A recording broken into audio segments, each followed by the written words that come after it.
Marcos 10, del 17 al 22. La palabra de Dios dice así: el joven rico. Al salir él para seguir su camino, vino uno corriendo e hincado la rodilla delante de él. Le preguntó: Maestro bueno, ¿qué haré para heredar la vida eterna? Jesús le dijo: ¿por qué me llamas bueno? Ninguno hay bueno, sino solo uno, Dios. Los mandamientos sabes: no adulteres, no mates, no hurtes, no digas falso testimonio, no defraudes, honra a tu padre y a tu madre. Él entonces respondiendo le dijo: Maestro, todo esto lo he guardado desde mi juventud. Entonces Jesús mirándole, le amó y le dijo: una cosa te falta, anda, vende todo lo que tienes y dalo a los pobres, y tendrás tesoro en el cielo, y ven y sígueme, tomando tu cruz. Pero él, afligido por esta palabra, se fue triste, porque tenía muchas posesiones. Amén, hermanos. Vamos a escuchar la palabra de Dios, hermano.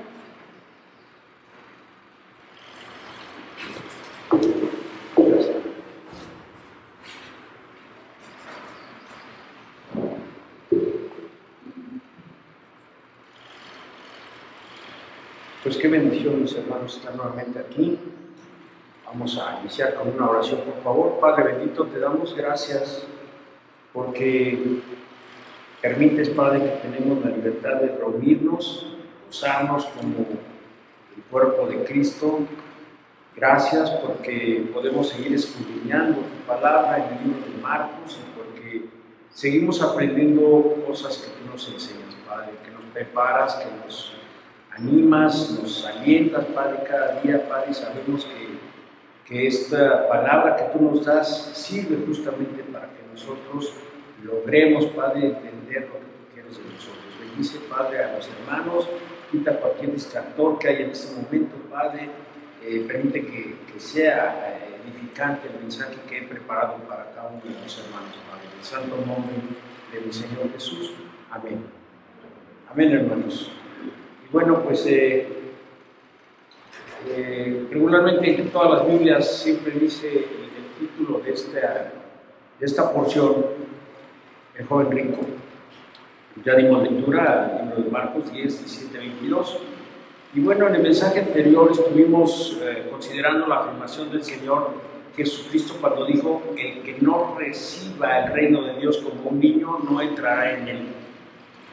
Como lo mencionamos, sobre todas las cualidades por las que Jesús puso de ejemplo a los niños eran precisamente la confianza y la dependencia. Hace hincapié en la importancia y preferencia que Jesús tenía por los niños y de la necesidad de que los adultos desarrollen en casa una sana doctrina, que estén pendientes, que no dejen de asistir a la iglesia y, lo más importante, por ningún motivo impedir que los niños se acerquen a Jesús. Eso es muy importante, mis hermanos. En el texto que vamos a estudiar el día de hoy nos encontramos en el extremo opuesto. Aquí vamos a ver la historia de un hombre que confiaba en sí mismo y en sus propios recursos, razón por la que rechazó seguir a Jesucristo. Esta historia la hemos leído quizás en diferentes ocasiones, la hemos escuchado muchas veces, y ya que justamente se habla del amor a la riqueza, del apego que tienen muchas personas a las cosas materiales. Entonces, antes de iniciar, vamos a ver una pequeña consideraciones con relación a la personalidad de este joven, de acuerdo a algunos pasajes bíblicos. Era considerado como un hombre principal, lo que significa que pertenecía a una familia noble y distinguida, o sea, de ciertos recursos. En general, llevaba una vida moral ejemplar, como él lo mencionaba y se lo dijo a Jesús. Podríamos considerar que hasta era simpático y agradable, ya que el Señor, mirándole, le amó. De primera mano parecía que este joven prometía cosas buenas, ya que llegó corriendo hasta donde estaba Jesús y se arrodilló ante él. algo que no era muy usual en ciertos casos, pero que lo hacían cierto tipo de personas, pero en el caso de él, por su nivel, no era usual que ellos hicieran esto, pero que consideraba a Jesús como importante, que podía guiar espiritualmente. Él tenía esa consideración. Y después de todo lo anterior, podríamos concluir diciendo que este hombre representaba todo lo mejor que puede verse en el hombre natural. Esto era lo que representaba este varón. Y de acuerdo con los textos que nos narra Marcos, menciona que Jesús ya estaba tomando el camino, ya lo habíamos escuchado también de nuestro hermano David, que lo llevaría a la ciudad de Jerusalén, lugar donde sería sacrificado. Él ya venía como de regreso, ya venía retornando. Entonces, es un lugar donde él sería sacrificado. El versículo 17 menciona que cuando Jesús ya estaba listo para partir y continuar su camino, pero justamente antes de iniciar la marcha, dice la Biblia que llegó un hombre corriendo y se postró delante de él. El hecho de que este hombre llegara corriendo nos habla que él verdaderamente quería aprovechar la oportunidad de que Jesús estaba en ese lugar para hacerle una pregunta muy importante para su vida espiritual. Así es que dice el texto que llegó corriendo y en un acto de reverencia y reconocimiento este joven se postró delante de Jesús, y pues como lo menciono, en la época antigua era parte del protocolo que le hacían a ciertas personas que se postraban delante de personajes importantes, gobernadores, principales o reyes. Así que sin pensarlo, este joven hizo lo propio delante de Jesús. No se trataba de cualquier persona, era el Hijo de Dios. Hermano, me llama la atención que este pasaje que hemos leído en muchas ocasiones siempre se menciona el joven rico. Pero si observamos detalladamente el texto, nunca menciona que es joven. O sea, ahí dice que es el joven rico, pero ahí dice solamente que tiene bienes materiales, que tiene riquezas, puede ser, ¿no? Pero ahora sí que en algún momento menciona este detalle. No cabe duda que ciertamente tenía dinero, porque este pasaje gira en torno a las riquezas. Cabe la posibilidad de que quizás se podía tratar de un joven rico, porque así se menciona, la Biblia lo tiene anotado así al principio en el texto, como un joven rico. Paralelo al Evangelio de Mateo, que también relata el hecho, añade que era un hombre rico. Lucas menciona que era un principal de los judíos. Podría tratarse de una religiosidad muy arraigada dentro de la práctica del judaísmo, que era la fe que vivían los israelitas cuando Jesús vino. Ahora, el tema de este texto va muy de la mano, mis hermanos, con lo que pide el Señor y lo que hemos estado tratando en muchos mensajes anteriores: obediencia y humildad. La semana pasada hablamos justamente del reino de Dios, de la importancia de que lo busquemos como niños, pero también sin que esperemos obtener en la tierra riquezas y grandes beneficios materiales. Dice la palabra de Dios: mas buscad primeramente el reino de Dios y su justicia, y todas estas cosas os serán añadidas. Mateo 6:33. ¿Qué espera el hombre de la vida, hermanos? Riquezas materiales de todo tipo, lujos y quizás hasta excentricidades para llenar su ego y sus necesidades en la tierra.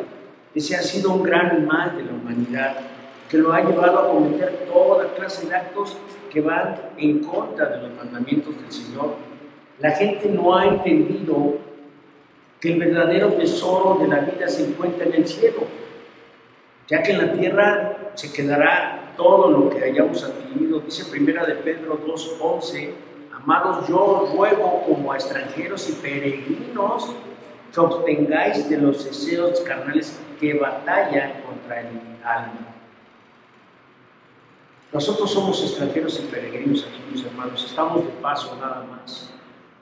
Venimos al mundo sin nada y lo único que nos podemos ganar, mis hermanos, lo único que podemos llevar, lo único que podemos obtener es la salvación y la vida eterna en Jesús. Veamos con detalle las situaciones más relevantes del tema de este día, mis hermanos. El anhelo de este joven. Este joven, a pesar de tener tantas cualidades al acercarse a Jesús, comprendía que le faltaba algo en su corazón, seguía habiendo un vacío que no podía ser llenado con ninguna de las cosas que había alcanzado en la vida. Hermanos, como a muchas personas en la actualidad lo que le faltaba era la salvación justamente, o como él lo expresa, la vida eterna. ¿Y de qué sirve ganar el mundo entero si se pierde el alma? ¿De qué pueden servir todas las cosas que logremos obtener en esta vida si no las podemos disfrutar más allá de la muerte? La vida es tan corta, mis hermanos, y este joven anhelaba perpetuar su estado más allá de la muerte. Aparentemente el hombre era sincero en su pregunta a Jesús y también daba la impresión de que deseaba intensamente lo que estaba viviendo. Nosotros digamos que estaba a punto de convertirse, ya era el paso final que tenía que dar. Y pues, ¿qué concepto tenía de la vida eterna este varón? Este hombre era judío, conocedor del Antiguo Testamento, por lo tanto su concepto de la vida eterna lo había formado a partir de él. Pero lo cierto es que en comparación con el Nuevo Testamento, en el Antiguo no era mucho lo que se decía acerca de la vida eterna, no se menciona mucho sobre la vida eterna en el Nuevo Testamento. Tal vez uno de los pasajes más claros y que este hombre seguro que conocía bien, lo encontramos en el profeta Daniel. Ok, dice en Deuteronomio 12:2: y muchos de los que duermen en el polvo de la tierra serán despertados, unos para vida eterna y otros para vergüenza y confusión perpetua. Para los judíos del tiempo de Jesús que creían en la vida eterna, esta se asociaba con la resurrección de los muertos. Y como veremos más adelante, lo que este hombre deseaba era poder seguir disfrutando en la resurrección de lo que poseía en esta vida. O sea, como que estaba muy distorsionada esa situación. O sea, yo creo que todos sus bienes, a ver si los voy a tener también allá cuando esté en el cielo. Entonces era un error que tenía él. Y este era el mismo concepto que los fariseos tenían de la resurrección. Para ellos, la nueva vida de resurrección sería la perpetuación del actual. Marcos 12:8, 18, 27 lo menciona y lo vamos a ver seguramente después, mis hermanos. Claro está, hermanos, que este concepto podría ser tan atractivo para un joven rico y bien posicionado socialmente, pero sería trágico para una persona que tuviera una enfermedad grave o fuera pobre y viejo, pero podemos respirar tranquilos porque, como el mismo Señor, hermanos, explicó más adelante, la resurrección establecerá un nuevo orden en todos los niveles de la vida. Va a ser algo diferente totalmente. Lo que parecería evidente es que para este hombre lo más importante en este mundo venidero era lo que pudiera llevarse de este. ¿Qué concepto tan se considera así, mis hermanos, tan mezquino de la vida eterna? El Señor tendría que corregir ese gran error y mostrarle en qué consistía realmente la vida eterna. Dice Juan 17:3: y esa es la vida eterna, que te conozcan a ti, el único Dios verdadero, y a Jesucristo a quien has enviado. Hermanos, ¿cómo pensaba que podía obtener la salvación? Aunque no podemos dudar de la sinceridad y el genuino anhelo de salvación de este joven, estos son suficientes para alcanzar salvación. En realidad, a pesar de su sinceridad, había determinados puntos fundamentales en los que estaba peligrosamente equivocado. Comencemos, mis hermanos, por observar cómo pensaba que podría conseguir la salvación por la manera en la que formuló la pregunta. Resultaba evidente que él creía que podía alcanzarla por sus propios esfuerzos, por sus propios méritos. Dice: ¿qué haré? Preguntó tal vez, y pensaba que tenía que hacer un último esfuerzo, alguna obra especial que le diera el empujón final para entrar en la salvación. No tenía la seguridad de la vida eterna. Lo cierto es que sí pidió al Señor información para heredar la vida eterna. Es porque no tenía ninguna certeza de que fuera a disfrutarla después de su muerte. Él mismo tenía dudas con relación a eso, a pesar de sentirse completo, tenía dudas y por eso se acercó a Jesús. Y esta es siempre la inseguridad que acompaña durante toda su vida a aquellos que creen que la salvación depende de sus buenas obras, que también ahí no nos podemos confundir. Nunca saben si han hecho lo suficiente y si han sido de la calidad necesaria para recibir la salvación.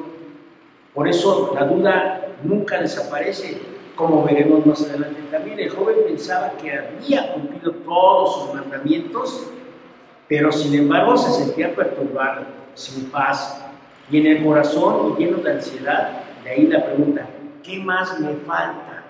Él tenía todavía esa duda en su corazón, a pesar de que había hecho cosas maravillosas, buenas, se había gustado los mandamientos y todo, ahí seguía todavía la duda. Entonces, bueno, ya después en el texto nos menciona que Jesús le dice, ¿por qué me llamas bueno? Dice, ninguno hay bueno sino solo uno, Dios.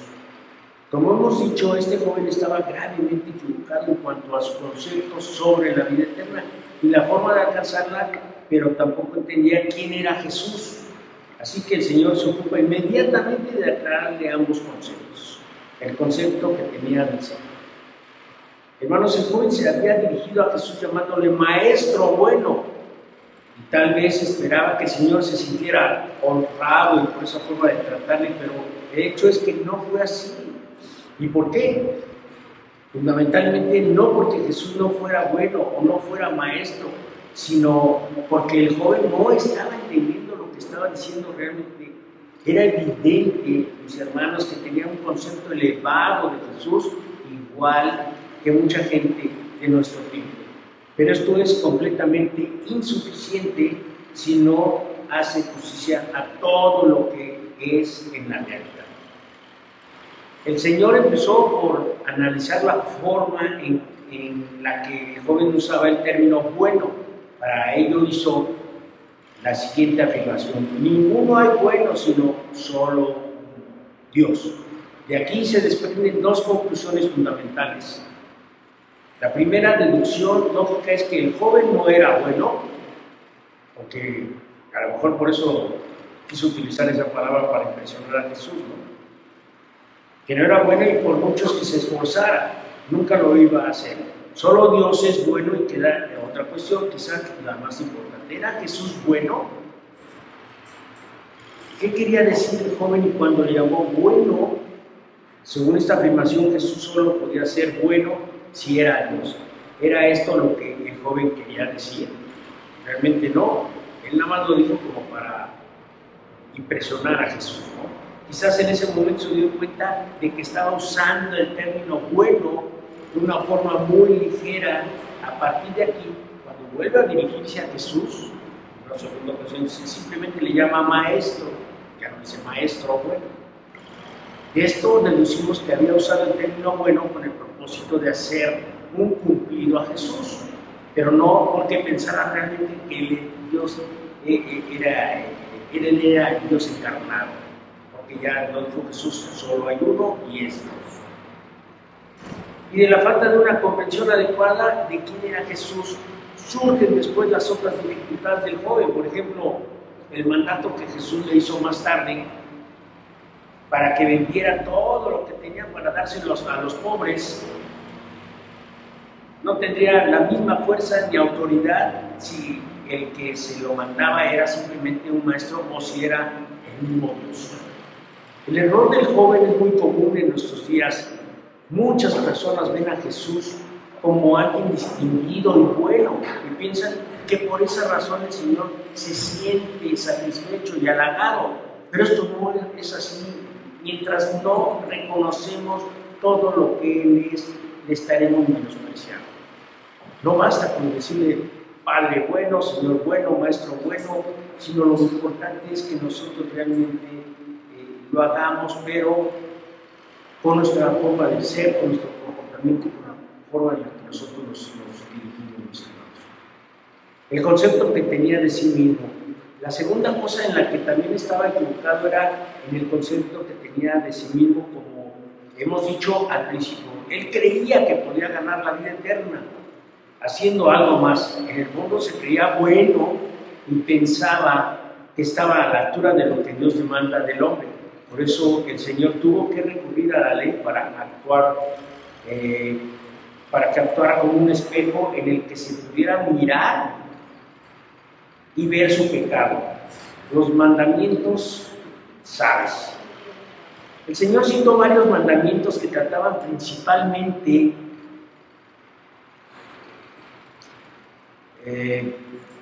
justamente del tema que estaba tocando en este sentido, mis hermanos. Entonces, se relacionaban con nuestros semejantes, era lógico, si no amaba a su prójimo, a quien veía, indudablemente tampoco amaría a Dios que no veía. Juan 4:20 dice, si alguno dice, yo amo a Dios y aborrece a su hermano, es mentiroso, pues el que no ama a su hermano, ¿a quien ha visto? ¿Cómo puede amar a Dios a quien no ha visto? O sea, ahí se lo está diciendo, ¿no? Rápidamente el joven expresó cómo se veía a sí mismo. Maestro, todo esto lo he guardado desde mi juventud, todas las situaciones que mencionamos al principio en los versículos que leímos. Y la respuesta del joven no se hizo esperar. Todo esto lo he guardado desde mi juventud, pero ¿era verdad? O sea, ¿realmente esa era una realidad? ¿O solamente él mismo se estaba autocalificando como diciendo, yo sí he hecho esto y esto y esto y esto? Solamente él sabía si era verdad. A nosotros que somos hombres como él, nos resulta imposible creer que siempre hubiera cumplido con los mandamientos de la ley de Dios en relación a su prójimo y a Dios. Para eso tendríamos que admitir que él también era bueno. Y el Señor ya había dejado claro que solo Dios es bueno. Seguramente el joven había hecho lo que hace muchos otros, rebajar las exigencias de la ley de Dios hasta el punto en que fuera capaz de cumplirlas, pero aún así su propia conciencia no le dejaba tranquilo, y como él mismo dijo, sabía que le faltaba algo le estaba haciendo ruido y algo le estaba afectando, y por eso tuvo que acercarse a Jesús. Este era un error común entre los judíos del tiempo de Jesús. Se conformaban con un cumplimiento externo de la ley, algo que reprendió duramente al Señor a lo largo de todo el Sermón del Monte. Veamos un par de ejemplos, mis hermanos. Dice Mateo 5, 21, 22, oísteis que fue dicho a los antiguos, no matarás, y cualquiera que matare será culpable de juicio, pero yo os digo que cualquiera que se enoje contra su hermano será culpable de juicio, y cualquiera que diga necio a su hermano será culpable ante el concilio, y cualquiera que diga fatuo quedará expuesto al infierno del fuego. Luego dice Mateo 5, 27, 28, oísteis que fue dicho, no cometerás adulterio, pero yo os digo que cualquiera que mira a una mujer para codiciarla, ya adulteró con ella en su corazón. Por lo tanto, el joven creía que podía guardar la ley de Dios perfectamente y que de hecho ya la había estado haciendo desde que era joven. Pero el Señor sabía que esto no era cierto. Sin embargo, no era el momento de mantener una discusión pública con él para determinar hasta qué punto era verdad lo que estaba diciendo, lo que decía esta persona. El Señor eligió otro camino, uno de los que quedaría claramente demostrado el concepto que tenía de Jesús y hasta qué punto era capaz de amar a su prójimo tal como había dicho.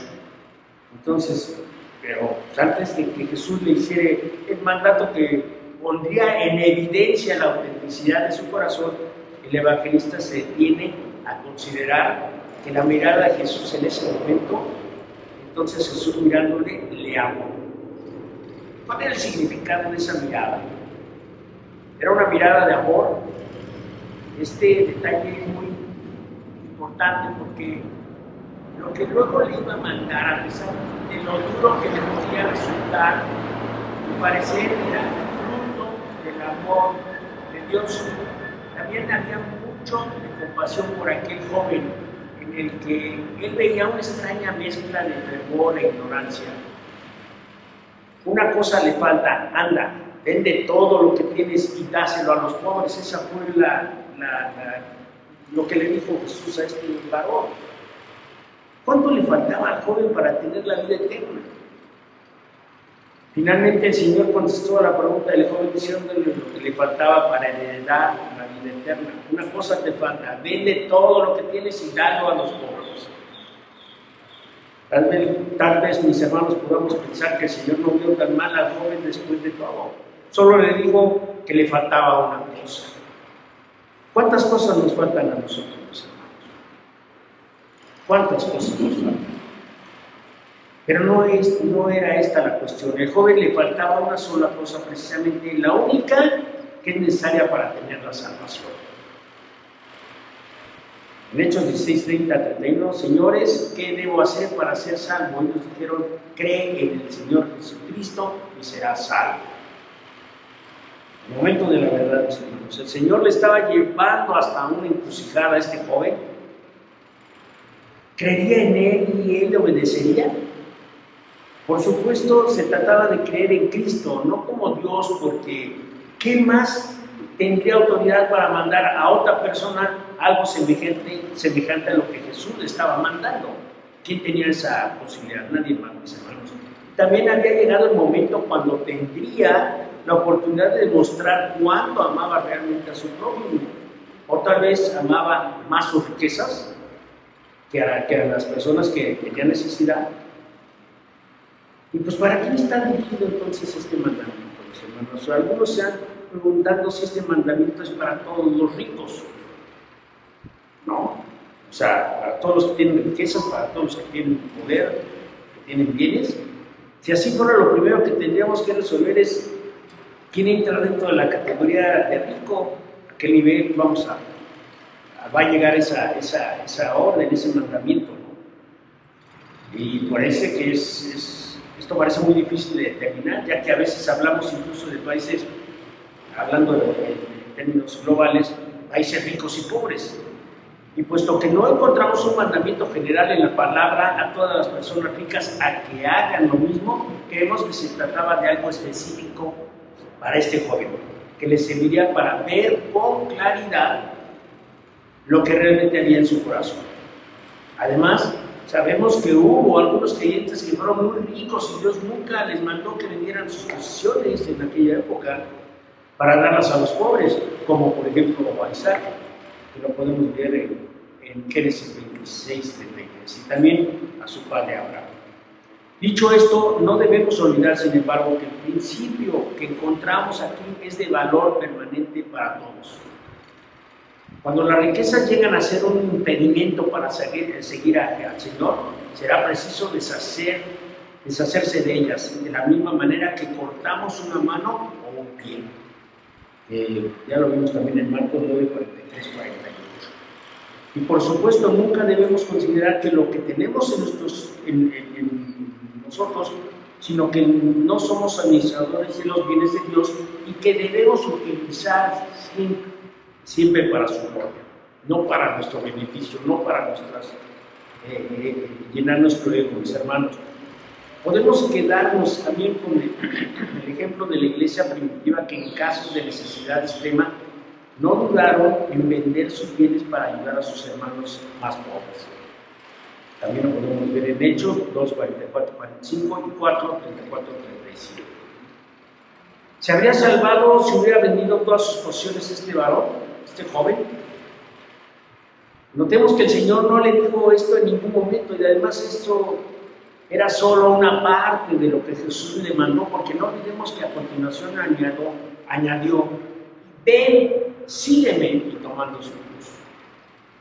Por otro lado, no debemos olvidar cuál era el propósito de este mandamiento. Ya lo vimos, mis hermanos, anteriormente, como ya hemos explicado. El joven creía que era una buena persona, y el primer paso para recibir la salvación es reconocer que somos pecadores, que estamos muy lejos de satisfacer las santas demandas de Dios, y que necesitamos ser salvados por Él, por su fe, por su gracia. Por esto este mandamiento se dio para hacerle ver que era un pecado, que estaba mucho más lejos de amar sinceramente a su prójimo de lo que realmente decía. Tal vez no había robado nunca, pero tampoco era capaz de compartir con generosidad y alegría lo que tenía para los más necesitados. El mandamiento del Señor puso el dedo en la llaga, mis hermanos. Esta era la prueba que indicaría cuánto deseaba tener la vida eterna este joven. La anhelaba tanto como para dejar todo lo que tenía a fin de recibirla. Y aquí el joven volvía a tener otro problema a causa de su teología, como explicamos al principio. Él pensaba que la vida eterna era una resurrección, sería una continuación de esta vida tal como vivimos ahora en este caso. Si se desprendía de todo lo que tenía aquí, llegaría a la vida eterna sin nada. Y eso era algo en lo que estaba pensando y lo tenía preocupado. Él pensaba que las posesiones que tenía aquí le iban a servir para la vida que iba a disfrutar eternamente. Y hay muchas creencias, no sé, nos toca ver temas en los egipcios y aquí mismo las culturas mexicanas, antiguos pobladores, en donde les ponían sus vasijas y les ponían sus máscaras de oro y cuestiones de ese tipo, pensando que eso es lo que les iban a ayudar para llegar a la otra vida, ¿no? Y que iban a hacer cosas que les iban a utilizar para vivir mañana, que estuvieran ya en otro lugar. Entonces, pero lo cierto es que en la resurrección se establece un nuevo orden, por eso a pesar de que aquí vendiera todo lo que tenía cuando llegara al cielo, tendría otros tesoros. Y por supuesto, estos serían eternos. Y bueno, para el joven sus tesoros consistían en sus riquezas, su posición social, privilegiada, su juventud, cosas que el mundo valora, pero en el cielo hay realidades que valen mucho más. Eso está garantizado, mis hermanos. Yo no tengo la menor duda de que allá está lo mejor de lo mejor. Aquí estamos viviendo un tipo de situaciones. Y sin temor a equivocarnos, podemos decir que la verdadera riqueza del cielo es el mismo Señor y la posibilidad de conocerle por medio de una comunión íntima, libres ya de todas las ataduras del pecado. Juan 17:3 dice: y esta es la vida eterna, que te conozcan a ti, el único Dios verdadero, y a Jesucristo a quien ha enviado. Consideraba este joven al Señor Jesucristo como un tesoro más grande que cualquier otra cosa que pudiera llegar a tener en esta vida. Aquí está la clave justamente del asunto. Muchos predican el Evangelio metiendo miedo a las personas con el infierno, y por supuesto que se trata de una terrible realidad, pero nadie va al cielo porque tiene miedo al infierno, sino por amor al Señor, porque queremos unir nuestras vidas a la suya y queremos pasarla a la eternidad por Él. Yo creo que muchas personas actualmente no piensan siquiera pues, que se pueden ir al infierno, ¿no? Y que también tienen la posibilidad de ir al cielo. O sea, esas son las dos situaciones, pero actualmente pocas son las personas que creen que pueden alcanzar una vida eternamente, pero allá en el cielo. Entonces, aparentemente se veía todo lo que tenía y se lo daba a los pobres, se quedaría sin nada. Pero esto no era exactamente lo que el Señor le estaba diciendo, o sea, no entendía el joven. La realidad era que Cristo le estaba proponiendo cambiar algunas riquezas temporales por otras que eran de mayor valor y además eternas. Y así es siempre. Quedamos para el Señor, en realidad somos enriquecidos, aunque aparentemente parezca lo contrario. Yo siempre lo he dicho, mis hermanos, en muchos ámbitos de la vida, hay veces que invertimos tiempo, dinero, esfuerzo, muchas cuestiones. Es una inversión, yo lo veo como una inversión, porque yo sé que Dios nos va a devolver o nos va a regresar a otras situaciones. Entonces veamos todo esto como una inversión. Entonces, como ya hemos dicho, el hecho de empobrecerse no basta para alcanzar la vida eterna. De hecho, el requisito fundamental viene a continuación y dice: y ven, sígueme tomando tu cruz.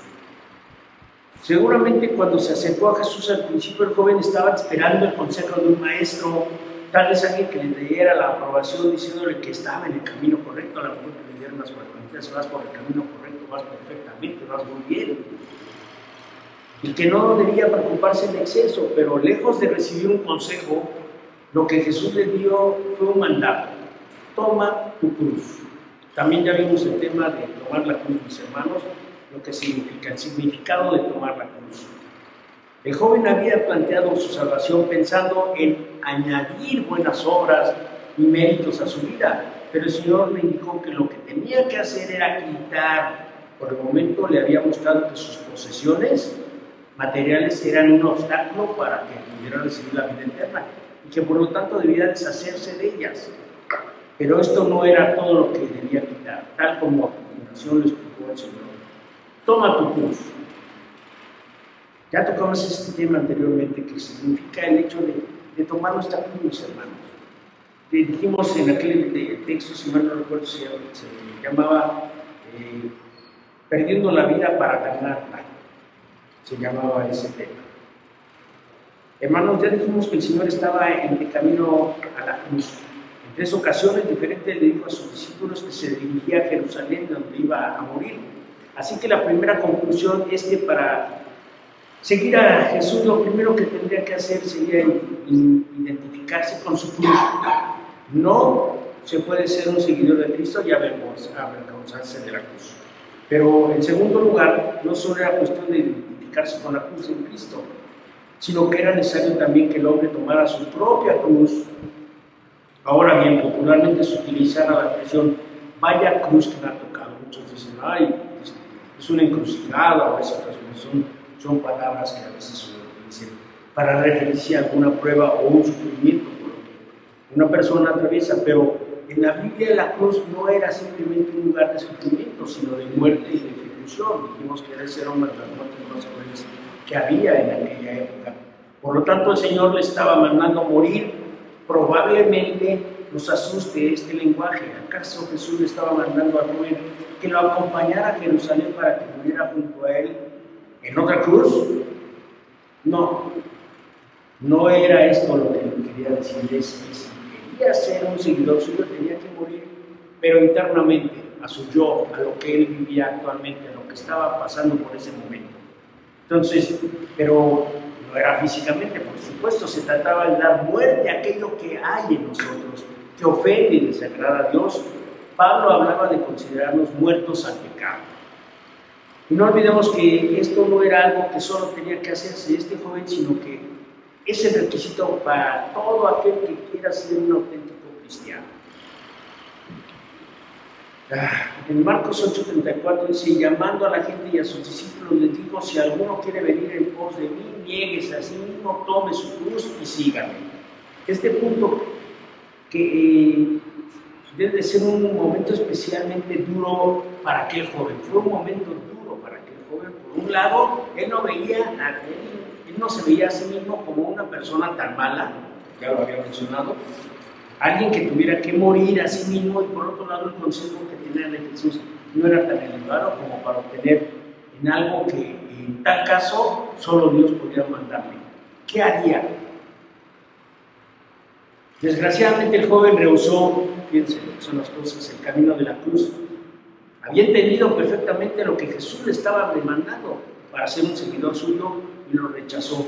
Decidió quedarse con sus muchas posesiones y en lugar de con Cristo.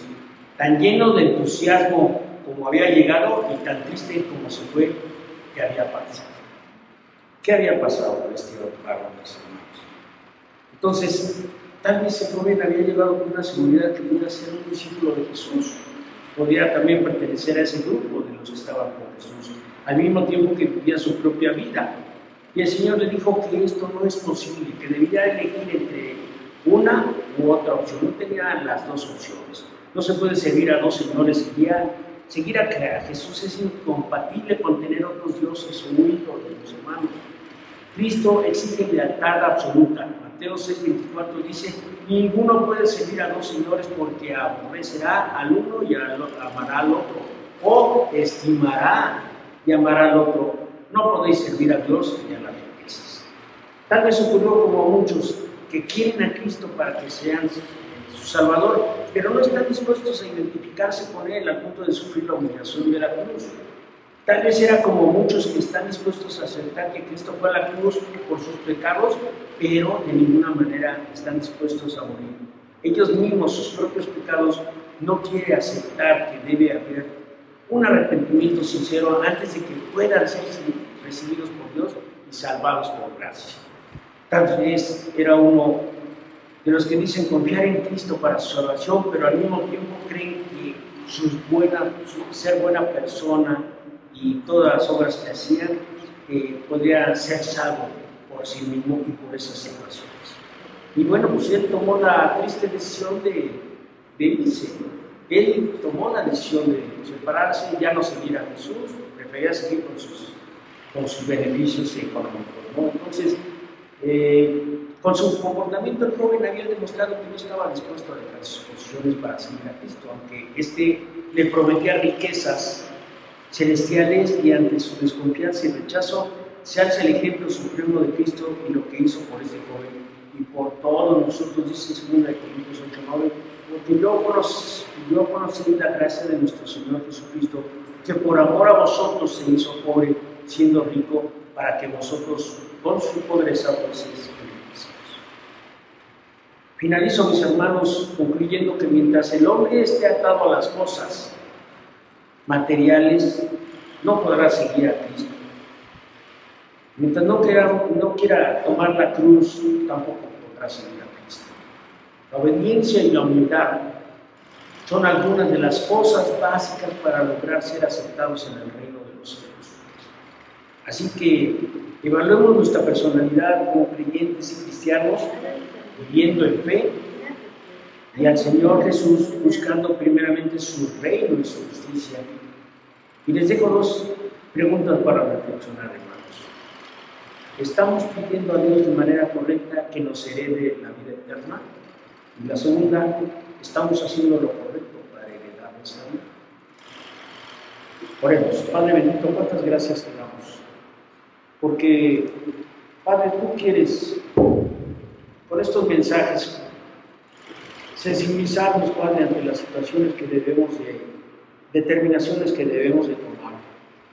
Gracias te doy, Padre, porque sabemos que lo que hay después de esta vida, justamente, que podemos heredar es la vida eterna.